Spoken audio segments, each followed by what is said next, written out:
Exercise 20. Get ready for the transcription of 100 words per minute. 3, 2, 1, start.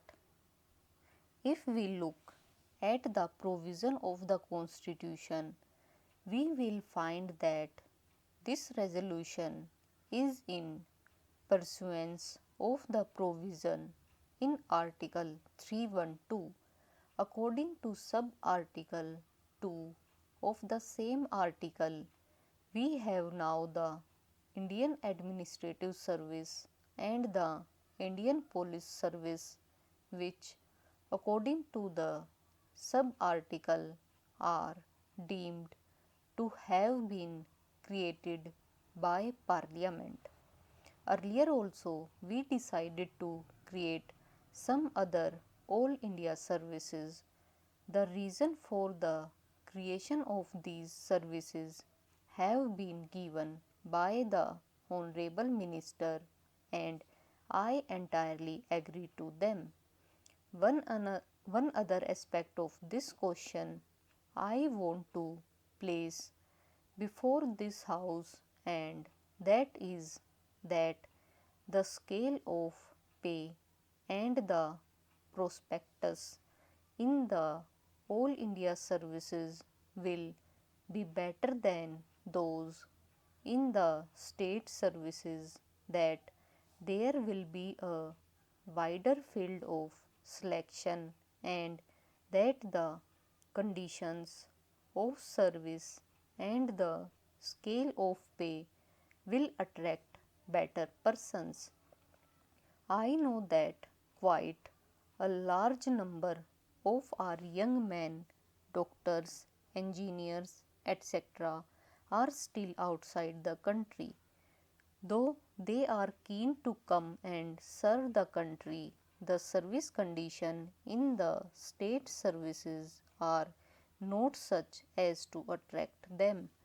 I hope and trust that our young engineers and others who are abroad will be attracted to come back to our country and serve it in view of the better prospectus. I think that the object of creating an All India service is to supplement and not to supplant the state services. I mean to say that there will still be the state education service, although we are going to have an All India education service also. I know how the states are dealing with it. I know about the state of Uttar Pradesh.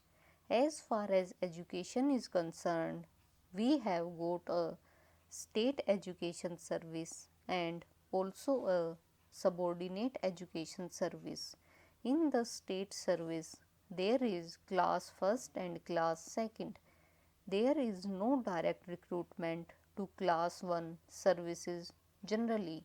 Therefore, when we are going to create an All India service, I think the first question which will come up before the government will be as to which of the personnel of the state services are fit enough to be absorbed in the All India service. I find that the Honorable Minister had suggested that there might be a proportion of 33% reserved for promotion. After this resolution is passed by this House, the government will consider the question of legislation for the creation of these services. I read the provision in Article 312 and I know that the creation of these services is possible only by a law, that we have got to bring forward a bill and pass it into law. But as far as the conditions of service and all other things are concerned, they are also to be regulated by Parliament.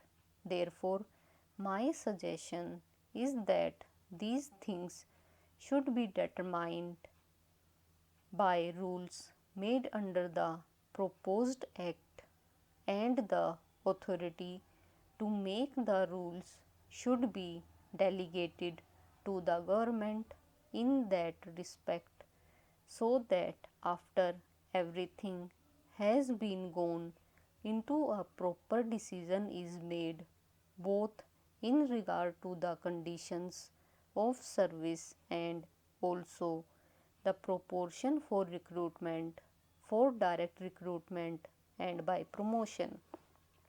I have seen executive officers working in the states drawn both from the IAS and the provincial executive service.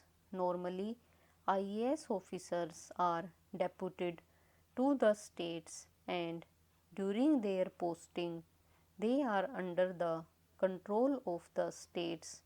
They are posted according to the recruitment of the state. I think the same principle will be followed in regard to these All India services also, but it will be desirable that officers serving in one state should not be allowed to remain there for a very long period. They should be taken back from the state and given to another state, or they may be allowed to work in the center.